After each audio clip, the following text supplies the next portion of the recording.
Assalamualaikum dan salam sejahtera. Sama saya lagi Ajak dari Royal Enfield Ipoh. Kawan-kawan, hari ini saya nak cerita apa? Yang dinanti-nanti telah sampai. Kita ada Classic 350.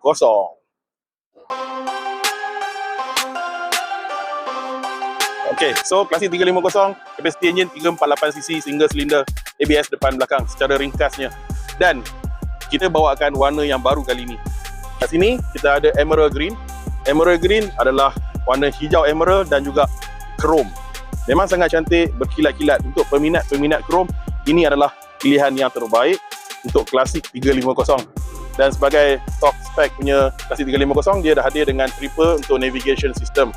Connect dengan Google Maps melalui Royal Enfield Apps. Okey, kemudian kita ada Jodhpur Blue. Jodhpur Blue. Okey, Jodhpur Blue, color biru, cantik. Memang nampak betul-betul klasik. Hadir dengan seat warna brown.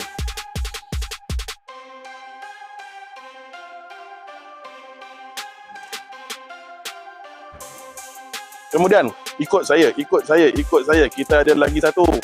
Kita ada warna Madras Red. Cameraman boleh tengok, tunjuk sikit dekat mana viewers kita.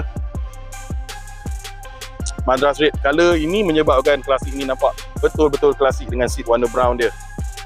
Sangat cantik dan ini adalah warna baru yang kita bawa masuk. Madras Red dengan Jodhpur Blue. So kita ada 3 unit ready stock available dekat sini. Emerald Chrome, Madras Red dan juga Jodhpur Blue. So apa lagi tunggu? Yang mana yang ternanti-nantikan Classic 350? Boleh datang ke Royal Enfield Ipoh, cari saya Ajak. Terima kasih semua.